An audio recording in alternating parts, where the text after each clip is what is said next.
خو دې ځل یوه نوکه ده چې د زنانو په لباس کې به هغه دا وارداتونه کول. خواجه سرا پکې ګرفتار شوی دی. چې دی خواجه سرا دی او د وارداتونو کنفیشن هم کړی دی.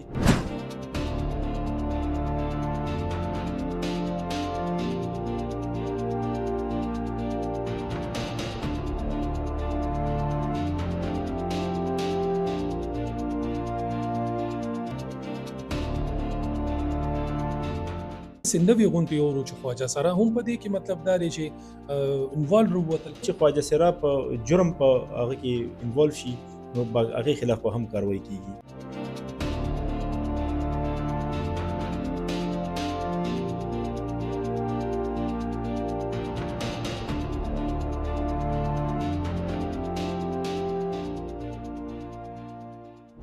السلام علیکم، زه یم عنایت الرحمن او تاسو ګورئ اپنا ډیجیټل. ګرانو کتونکو، درې ورځې وړاندې تا نه حیات آباد په حدودو کې یو ډاکټر نه موبایل شوکمارانو وړیو. هغه حوالې سره ایس ایچ او حیات آباد کامران مروت ملزم گرفتار کړی دی. دا ملزم څوک دی؟ ایس ایچ او صاحب سره تفصیلي خبرې کوو. السلام علیکم جی. وعلیکم السلام. ډاکټر صاحب سره واقعه را پیښه شوې وه، په هغې کې تاسو منډې تړلې شروع کړي، په درې ورځو کې دننه ملزم گرفتار شو. دا څوک و دا ملزم؟ عنایت بھائی مهرباني شکریه. دا موږ سره په 13/1 باندې تقریبا یو رپورټ وشو. ډاکټر سجاد حسین دی، د لالازار کالوني کې اوسېږي. دی چې زه دلته سودا پسې راغلی یم، بلال مارکیټ سره ما سودا خشته چې څنګه کوشم نو یو کس راغو چې هغه د زنانو کپړو کې ملبوس و او هغه چې دی ما نه یې پسټل په زور باندې ما نه موبایل سنیچ کو. هغه مونږ چې دی اف آی آر ورکو. دی وی چې دا لیډیز و، مطلب دا دی چې هغه وی چې لیډیز کپړو کې یو کس و نو تیاره وه، لیټ نایټ و نو داسې پته یې ونه لګېده. نو مونږ بیا اف آی آر وغیره چې ورکړو نو مونږ افسرانو هم په دې اکشن واخیستو کې چونکې ډاکټر یو معزز پیشې سره تعلق ساتو نو هغه په وجې باندې مونږ چې دی افسرانو په هغې باندې اکشن هم ډېر واخیستو. مونږ بیا لوکل انفارمیشن ورپسې هغه کو، ټیکنیکل سی سی ټي وي فوټیجز وغیره مو کړو. نو دلته څه وخت نه ډېر دا شکایت راځي چې دلته شپې ټایم څوک کس دی چې هغه په لیډیز ډرس کې ښکاره کیږي او بیا اچانک غیب شي. هغې ته مونږ الریډي ډپلایمنټ وغیره کړی و. نو مونږ الحمدلله دا کس بله ورځ گرفتار کو او دنه چې دی مونږ هغه کو. نو دا یو خواجه سرا دی چې د هني نوم دی، خپل نوم د ده چې دی فهد دی او عرف هني په نامه باندې د ځان مشهور کړی چې زه هغه دی. نو دا مونږ چې اریسټ کړو نو ده د دې وقوعې قبول هم کړه چې ما کړی ده او دنه موبایل هم ریکور شو. وقوعې چې کوم دنه تماچه وه هغه هم دنه ریکور شوې ده. نو دی خو تاسو انټاروګیټ کړی دی. تاسو کامران صاحب دی اورېدلی چې دی نه مخکې هم د داسې وارداتونه کړي دي؟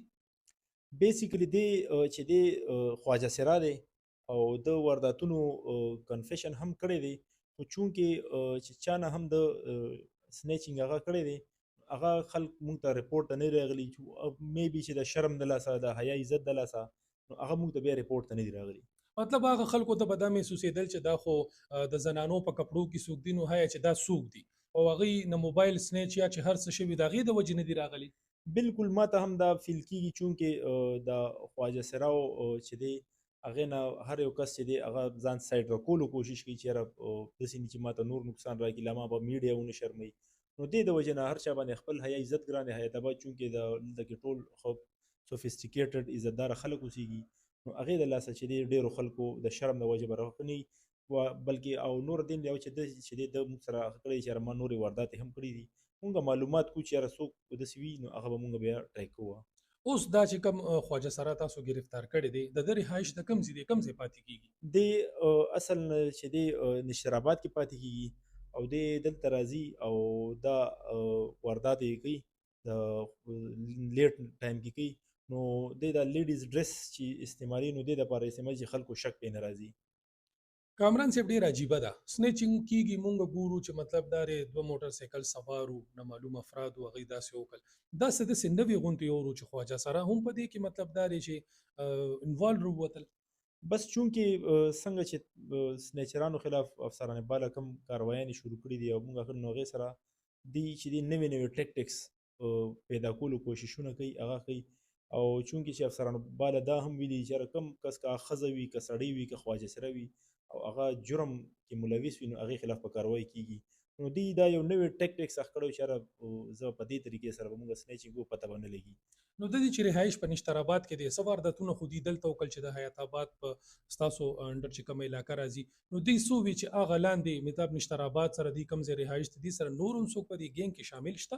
هغه چونکې انیشل د انټروګیشن نه موږ ته داغ شوي دي اما موږ فردر چې به موږ ته څه انویسټیګیشن کې معلومیږي نو هغه به موږ مخکې پکې کار کوو. دا خو څه نه بیانو که وشوله څه پیغام به ورکول غواړي مخکې خواجه سراو ته یا هغه خلکو ته چې کومه دا ویډیو زمونږ ګوري د کیمرې په وساتت څه به ویل غواړي؟ بس جی زما خو ټولو ته دا غږ دی چې محنت شرط دی، خواري کول شرط دی، نوره رزق ورکول الله تعالی وعده کړې ده چې هر انسان ته به رزق میلاویږي. خواهشات کمول پکار دي او محنت کول پکار دي چې دوه ټیمه روټۍ هم میلاویږي نو په هغې هم نن سبا حالات داسې دي چې په هغې هم شکر ویستل پکار دي.